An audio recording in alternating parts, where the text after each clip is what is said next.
नमस्कार, मैं मृदुला श्रीवास्तव सी न्यूज भारत में आपका स्वागत करती हूं। वक्त हो गया है न्यूज बुलेटिन का। बुलेटिन में खबरों को शुरू करेंगे बुलंदशहर की खबर से, जहां घर से स्कूल जा रही 16 वर्षीय किशोरी को बेकाबू ट्रक ने रौंदा। आगे देखेंगे झारखंड में कैसे मिलावटी सामान से किया जा रहा है पुल का निर्माण। इसी के साथ रुक करेंगे मथुरा की खबर की ओर, जहां ई रिक्शा के बढ़ते कहर से 2 श्रद्धालु हुए घायल। ऐसी और भी तमाम खबरों पर आइए विस्तार से करते हैं चर्चा। बुलंदशहर में घर से स्कूल जा रही 16 वर्षीय किशोरी को बेकाबू ट्रक ने रौंदा। अस्पताल ले जाने के दौरान छात्रा शिवानी की हुई मौत। मौके पर पहुंची पुलिस ने ट्रक और चालक को हिरासत में लिया है। बुलंदशहर से सी न्यूज संवाददाता नितिन सिंह राजपूत की रिपोर्ट।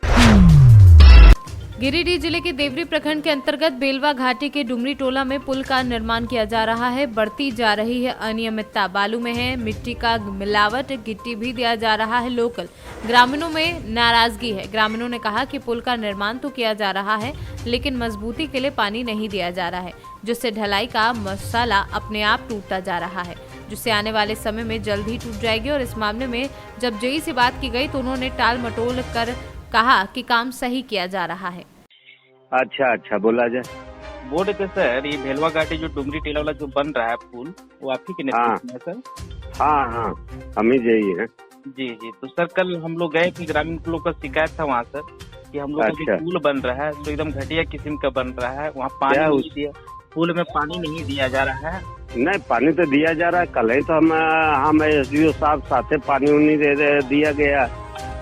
पुल हम लोग जब बीच में विवाद की झमेला किए तो फिर पुल में दिया गया, एक दिन पानी दिया है, इस वक्त पानी नहीं दे रहा है। नहीं तो पानी तो दे रहा है। कोई शिकायत है तो उसको दूर किया जाएगा। और हम फोन करते हैं अभी। और इसके बाद है कि अब बालू भी वहाँ जो दिया जा रहा है घटिया किस्म का बालू, वहाँ ग्रामीण लोग भी इसका विरोध किया। बालू तो ऐसा बालू वही मिल ही रहा है उधर। कल तो बालू तो खराब नहीं है। कल तो हम लोग वहाँ गए थे, वहाँ तो देखते ग्रामीण लोग का भी बातचीत हुई है। ग्रामीण लोग ने बताया कि हम लोग कल कै बजे गए थे? कल तो हम SDO साहब थे वहीं पर। कल हम लोग गए थे सर वहाँ पे लगभग 1:30 बजे, 2 बजे लगभग। 2 बजे तो हम लगता है कि निकले हैं वही टाइम में। नहीं, हम SDO साहब थे। नहीं, हम लोग तो गए थे वहाँ, तो रिपोर्ट उठाए वहाँ से हम लोग जाके। ये पुल जो बन रहा है, किस टाइप का पुल बन रहा है? ये जो पुल बन रहा है वो किस तरह का पुल? सही पुल बन रहा है आपका? ना तो पुल पिलर दिया, एको दिन पानी नहीं दिया, एक दिन नहीं दिया। हम लोग बोले तो एक दिन दिया, फिर घूर के काहे पानी देगा। चलिए वहाँ दिखा रहे हैं, बालू दे के पिलर उठा रहा है। कौन बालू दे रहा है इसमें? लोकल बालू दे रहा है? Local bus. गिट्टी कहाँ से आ रहा है? उधर कहाँ गिट्टी में हम लोग बिरक दिए। हाँ। तो ये कि चलने दीजिए गिट्टी, पहले ठीक चलने दीजिए बस। बालू लोकल वाला। आप लोग मना नहीं किए? मना किए हैं तो क्या बोलता है? ठीक है गिट्टी ठीक है तो बोल देता है। हाँ। झारखंड से सी न्यूज संवाददाता आनंद बरनवाल की रिपोर्ट। मामला गोवर्धन परिक्रमा मार्ग का है, जहां ई रिक्शा का कहर थमने का नाम नहीं ले रहा है। आए दिन कोई न कोई घटना को अंजाम देते हैं। प्रशासन की लाख कोशिशों के बावजूद भी ई रिक्शा का कहर थमने का नाम नहीं ले रहा है। दिल्ली से परिक्रमा देने आए श्रद्धालु ई रिक्शा के कहर के शिकार हो गए, जिसके कारण उन्हें गंभीर चोटें आई हैं। स्थानीय लोगों की सहायता से उन्हें सामुदायिक केंद्र बदन पहुंचाया गया, जहां प्राथमिक उपचार के बाद चिकित्सा अधिकारी द्वारा जिला अस्पताल के लिए रेफर कर दिया है। जैसा कि मैडम अभी एक ई रिक्शे का भी यहाँ एक्सीडेंट आया है, क्या कुछ मामला था? कितने लोग घायल हुए हैं? ये ई रिक्शा के द्वारा दुर्घटनाग्रस्त 2 लोग यहाँ पे आए थे, जिनका एक का नाम कपिल और जय भगवान थे। इनको पैर में चोटें आई हैं। यहाँ प्राथमिक उपचार उनको दे दिया गया है। दोनों मरीज ठीक हैं। और कहाँ के रहने वाले? ये दिल्ली के रहने वाले हैं, परिक्रमा के लिए यहाँ पे आए थे। क्या नाम है तुम्हारा? कहाँ के रहने वाले हो? ये जैसा कि आज ई रिक्शा पलटा, क्या कारण रहा? सर मैं चला रहा था गाड़ी, आगे टेम्पो खड़ा था, बगल से ऐसे इसी साइड चल रही। कहाँ की घटना है ये राधा कुंड की है, चौतट्टा से आ गई। तो सर वो आगे से गाड़ी आ गई, गाड़ी के चक्कर में हल्के से मुड़ के आई, एकदम पलटे। जैसा कि देखा जा रहा है तुम्हारा ई रिक्शा काफी पुराना दिख रहा है और ये एकदम टूटा फूटा सा दिख रहा है। इसके बावजूद भी आप परिक्रमा मार्ग में चलाते हो, आए दिन घटना हो नहीं है ई रिक्शा से। बेस्ट हॉल चला बड़ा दिन से चला रहा हूँ, ऐसी बात नहीं है, रात में भी चलाता हूँ, लेकिन अब एकदम ऐसा हो गया। अब कितने लोग घायल हुए इसमें? जी 2 लोग हैं सर, मेरे भी कुछ चोट लगी है, तो ज्यादा नहीं है। मथुरा से सी न्यूज संवाददाता विष्णु शर्मा की रिपोर्ट। प्रयागराज जिले के करछना थाना क्षेत्र के मर्दापुर गांव के समीप मिर्जापुर हाईवे से महज 50 फीट दूर युवक की धारदार हथियार से गला रेतकर हत्या कर शव झाड़ी में फेंका गया। घटना देर रात की बताई जा रही है। जानकारी के अनुसार मर्दापुर गांव में एक वृद्ध व्यक्ति की मौत हो गई थी और सुबह ग्रामीणों ने बांस की कोठ के बांस काटने गए थे, जहां पर बांस की कोठ के समीप खून से लथपथ शव को देखा, जिसके बाद हड़कंप मच गया। जानकारी फोन के माध्यम से पुलिस को दी गई। मौके पर प्रभारी निरीक्षक करछना विश्वजीत सिंह समेत पुलिस फोर्स पहुंचे और जानकारी आला अधिकारियों को दी गई। मौके पर पहुंचे एसपी यमुना पार सौरभ दीक्षित, क्षेत्राधिकारी करछना अजीत सिंह चौहान ने जांच पड़ताल की तो शव के मृतक व्यक्ति के पास से मिले आधार कार्ड से उसकी पहचान हुई, जो नैनी थाना क्षेत्र के अरेल का रहने वाला है। आशीष दीक्षित के रूप में हुई है। जानकारी परिजनों को दी गई। मौके पर परिवार के लोग पहुंचे और उनकी पहचान करने के बाद शव को पोस्टमार्टम के लिए भेजा। लोगों से बताई हुई जानकारी हुई जी एक ये मोछा ढाबा है, इसी के बगल में जस्ट इसके अपोजिट में घटना हुई है जी। और देखने में अभी इंस्पेक्टर साहब सारे लोग आ गए हैं, अधिकारी बता रहे हैं, कोई स्पष्ट नहीं कर रहे हैं, लेकिन कोई नैनी की तिवारी बता रहे हैं, कोई नैनी की तिवारी जी सर में उनसे चोट है, जो क्योंकि वहाँ चारों तरफ से घेराबंदी कर दिए हैं शासकों के लिए, वहाँ किसी को जाने नहीं दे रहे हैं। बाकी उनके घर वालों को सूचना हो गई है, ऐसे साहब घर वालों को लेके आ रहे हैं। आपका परिचय जानना चाहेंगे? मैं ग्राम प्रधान गंजियाँ पिंटू यादव। क्या मामला है ये? हमारे गांव में एक मृत्यु हो गई है जी। तो उसी के लिए हम लोग बांस काटने आए थे। जब हम लोग बांस काट के लिए गए वहाँ पर एक 100 पड़ा। तो लगभग ये कितने साल का है? ये तो सर 40-40 साल का है लगभग। क्या कुछ पहचान हो पाई है? नहीं, पहचान तो अभी तक नहीं। बता रहे हैं आधार कार्ड वगैरह? आधार उसके जेब से Aadhaar card, PAN card, voter ID ये सब प्रूफ हुआ, फोटो। क्या लगता है कहाँ का, नज़दीक का ही हो सकता है या बाहर? उसमें तो सर यहाँ नैनी दिखा रहा था। आपका परिचय जानना चाहेंगे? मेरा नाम अमन पांडे, गंजियाँ करछना मरता। ये मकान आपका ही है? जी मेरा। कितने बजे मतलब आप लोग गए हैं यहाँ? यहाँ हम लोग 6 बजे गए। पुलिस कितने बजे आई है? पुलिस हम लोग गए हैं तो खबर दिए तो पुलिस आई। सुबह थाना करछना पुलिस को एक सूचना मिली थी कि गधियाओं गांव के पास पड़ने वाले हाईवे पर एक बस कोठी है, यहाँ पे एक संदिग्ध शव मिला। यहाँ स्थानीय लोगों ने देखा था। तत्काल इस सूचना पे यहाँ पे थाना करछना की पुलिस और हमारी फील्ड यूनिट फॉरेंसिक यूनिट पहुंची है और यहाँ पे भौतिक साक्ष्य संकलन किया गया है। जो ये मृतक है इनकी शिनाख्त आशीष दीक्षित, जो कि थाना नैनी के अरेल गांव के रहने वाले हैं, इनके रूप में हुई है। मृत्यु के सही समय और सही कारणों के संबंध में जानकारी प्राप्त करने के लिए इसको पोस्टमार्टम के लिए भिजवा दिया गया है। जो घर वाले हैं उनसे भी संपर्क कर लिया गया है।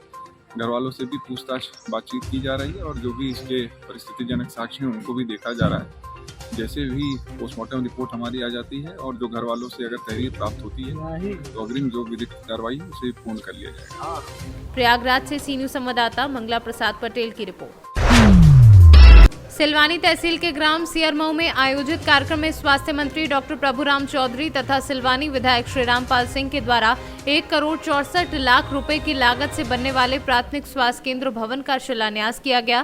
कार्यक्रम का शुभारंभ स्वास्थ्य मंत्री डॉक्टर चौधरी तथा विधायक श्री सिंह द्वारा कन्या पूजन और दीप प्रज्वलन कर किया गया। इस अवसर पर स्वास्थ्य मंत्री डॉक्टर चौधरी ने कहा कि मध्य प्रदेश स्वास्थ्य के क्षेत्र में आत्मनिर्भर बनने की ओर तेजी से अग्रसर है। प्रदेश में लगातार स्वास्थ्य सेवाओं और सुविधाओं का विस्तार किया जा रहा है। गांव-गांव में स्वास्थ्य केंद्र खोले जा रहे हैं, जिससे ग्रामीणों को गांव में ही उपचार की सुविधा मिल रही है।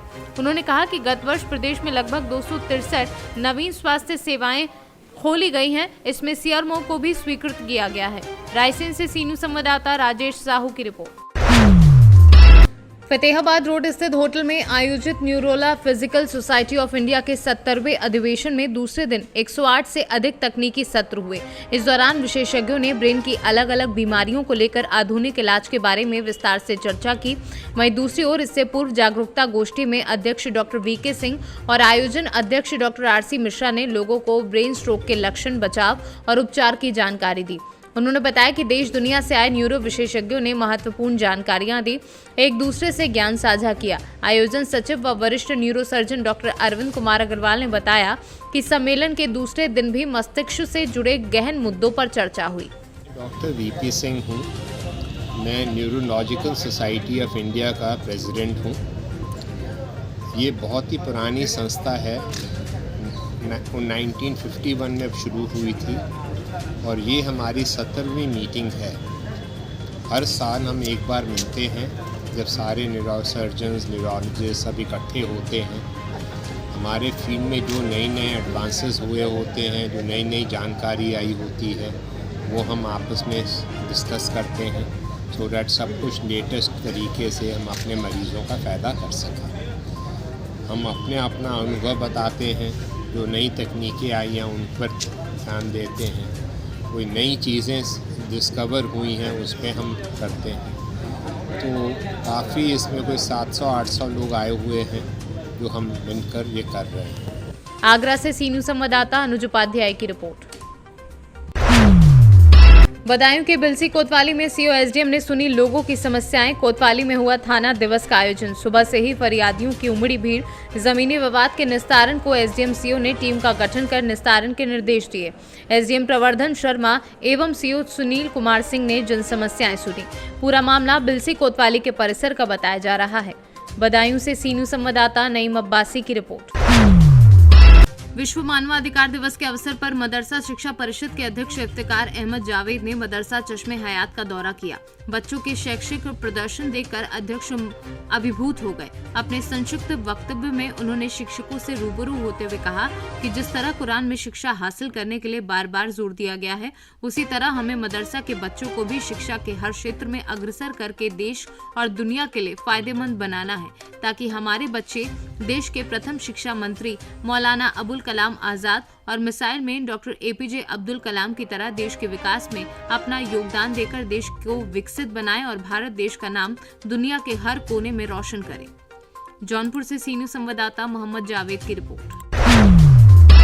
इंद्री अनाज मंडी में भारतीय किसान यूनियन और गन्ना एक्शन कमेटी की एक संयुक्त मीटिंग हुई, जिसमें शुगर मिलों द्वारा गन्ने का भुगतान न करने और सरकार द्वारा गन्ने का रेट निर्धारित न करने के विरोध में प्रदर्शन किया गया। इस मौके पर किसानों में सरकार की नीतियों के विरोध में नारेबाजी कर 12 दिसंबर को प्रदेश भर के सभी शुगर मिलों में 11 से 1 बजे तक 2 घंटे का सांकेतिक धरना देने का ऐलान किया है। धरना के बाद किसानों की मांग को लेकर ज्ञापन दिया जाएगा। 13-14 शुगर मिल है और सभी शुगर मिल को 1 महीना हो गया चलते, ना किसी ना 20 दिन 25 दिन 15 दिन तो सब तकरीबन हो गए। ना पेमेंट स्टार्ट हुई ना रेट स्टार्ट होया। रेट खोल लिया ना रेट लाने लगे ना रेट दिया। पिछला रेट है 362 का, वो भी नहीं पर्ची पर लगा रहे। पर नहीं ज़्यादा पिछले रेट पर स्टार्ट करते, अगला आवेगा 5-7 दिन में लेट आवेगा दोबारा दे दियो। पर जो केन कानून है, केन लॉ है, 14 दिन के अंदर पेमेंट देने का है। अगर नहीं 14 दिन में शुगर मिल पेमेंट दे देंगे तो 15% ब्याज का अगर पेमेंट देनी चाहिए, तो ये केन लॉ के मुताबिक है। पर बात शुगर मिल की बात करेंगे, पूरे 18-19-20 दिन ना मिल ना चल रहे, ना रेट दिया ना पेमेंट खुली। और इसी को गन्ने के रेट को लेकर हरियाणा के अंदर एक बार फिर आंदोलन होने जा रहा है। 12 दिसंबर को सुबह 11 बजे से लेकर दोपहर 1 बजे तक हरियाणा के सभी शुगर मिलों पर शांतिपूर्ण तरीके से धरना प्रदर्शन रहेगा और जो वहाँ के उच्च अधिकारी हैं उनको ज्ञापन दिया जाएगा। तो आपके चैनल के माध्यम से एक अपील करेंगे कि 12 दिसंबर को सुबह 10, साढ़े 10 बजे 11 बजे से पहले 5 शुगर मिल के इस एरिए के, क्योंकि इस शुगर मिल के अंदर 4 चौकी पड़ती हैं, लाडवा, इंद्री, तरावड़ी, नीलोखेड़ी। तो सभी किसान ज़्यादा से ज़्यादा संख्या में पहुँचे और अपना गन्ने का रेट बढ़वाएं, उसके आंदोलन की मांग करें। तो हरियाणा में अगर बात करें तो किसी भी मिल ने पिछले वर्ष की बात, पिछले वर्ष की तो सभी मिलों ने तकरीबन एक मिल रह रहा, शायद सजादपुर मिल रहा, क्योंकि उसकी भी स्थिति बहुत ही खराब है। वहाँ के किसानों की भी स्थिति खराब है। अगर मिल की स्थिति खराब है तो किसानों की नहीं है। वहाँ की पेमेंट फंस रही और वहाँ की पेमेंट भी जल्द कराई। हरियाणा की एक शुरू से ही बात रही कि पूरे भारत में सबसे ज़्यादा रेट है। हरियाणा स्टेट के, और ये कहते भी हैं इनके मंत्री भी, सीएम भी, कि हमारा सबसे ऊपर रेट रहेगा। अभी केन कंट्रोल बोर्ड की मीटिंग हुई थी चंडीगढ़ में, उसमें भी अध्यक्षता कृषि मंत्री की थी, उसने ये बात कही थी जब उसे मांग करेगी भी रेट डिक्लेयर कर दो, उन्होंने कहा अभी दूसरे पड़ोस के जो राज्य हैं उनके रेट आने दो, हम उनसे ऊपर देंगे। कोऑपरेटिव मंत्री है जो वो उद्घाटन पाया शुगर मिल के बनवारी लाल जी, उससे किसानों ने मांग करी भी आपने रेट निकाला, मिल चला दिया, उन्होंने कहा रेट देंगे सबसे ऊपर देंगे, हमने फाइल भेज दिया से, लेकिन वो फाइल हमारी कहाँ दबी पड़ी पता ही नहीं। अभी पंजाब ना 380 का रेट दे दिया, हरियाणा से 18 रुपये ऊपर हो गया, हमारा 262 है। तो हमारा रेट पूरे भारत में जब सबसे ऊपर रहना चाहिए तो क्यों खट्टर सरकार सोई पड़ी है? डिक्लेयर कर दो। जरूरी है भाई भेड़ ने दूध दिया, मिंगनों भर का दिया, वो ऐसे दिया ऐसे नहीं दिया, रेट तो लेंगे इनसे, रेट बिना हमारा काम नहीं चलता, क्योंकि आज महंगाई इतनी चरम सीमा पर है, लेबर बहुत ज़्यादा बढ़ गई, पेस्टिसाइड के जो रेट है बहुत ज़्यादा बढ़ गए, डीजल के रेट बढ़ गए, किसान को बारे नहीं खांदा, नहीं तो किसान गन्ने की फसल से किनारा कर देगा रेट चलने गई ना, इन्होंने रेट डिक्लेयर करा और ना ही इन्होंने जो है कोई अपनी पॉलिसी बनाई। अब किसान क्या करेगा? जो एक किसान एक महीने से गन्ना गिर है मिल में, उसको पेमेंट चाहिए, डीजल भी लेना, खाद भी लेना, सारा कुछ का अपने घर के भी करते हैं, लेकिन सरकार की हर फसल पे ये नीति है, बाद में जाती है जब इसको थोड़ा सा चूक देनी पड़ती है किसानों की तरफ से। अब हमारी ये जो है जल्दी रेट डिक्लेयर करें और रेट हमारा कम से कम 450 से कम हमारा नहीं खाता किसान। करनाल से सीनियर संवाददाता बिंदर शर्मा की रिपोर्ट। पुलिस अधीक्षक नवनीत भसीन के निर्देश अनुसार सीएसपी शिवाली चतुर्वेदी के नेतृत्व में शहर भर के थाना प्रभारी के साथ देर रात पुलिस ने शहर के होटल व हाईवे के ढाबों पर चेकिंग की। इस दौरान कई जगह संदिग्ध हालत में मिले लोगों से कड़ी पूछताछ की और तलाशी भी ली गई। पुलिस ने होटल संचालकों को बिना आईडी और पुख्ता तस्दीक के किसी को भी होटल में कमरा न देने का अल्टीमेटम दिया। देर रात सीएसपी शिवाली चतुर्वेदी ने चेकिंग अभियान चलाया। होटलों व ढाबों की चेकिंग के दौरान जहां भी लोग शराब पीते संदिग्ध हालत में मिले, वहां के संचालकों को अल्टीमेटम दिया गया और साफ लहजे में कहा गया कि अगर दोबारा कोई भी शराब पीता मिला तो उन पर कड़ी कार्यवाही की जाएगी।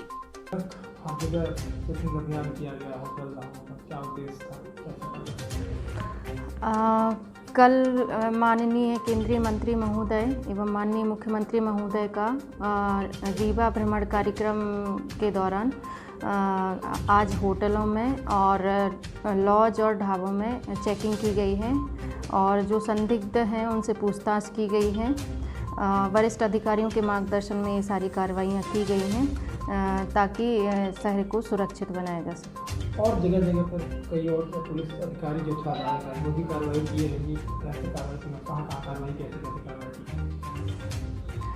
चूँकि ये कार्रवाइयाँ अब डेली चल रही हैं और शहर में कानून व्यवस्था को बेहतर बनाने के उद्देश्य से ये कार्रवाइयाँ वरिष्ठ अधिकारियों के मार्गदर्शन में लगातार की जा रही हैं, जिससे कि शहर सुरक्षित बना रहे। होटल्स में मेन हमने रिकॉर्ड चेक किया है कि रिकॉर्ड होटल्स मेंटेन कर रहे हैं या नहीं, साथ ही जो बाहरी लोग आते हैं रुकने के लिए उनके आईडी रखते हैं या नहीं, ये सारी चेक की गई हैं चीज़ें।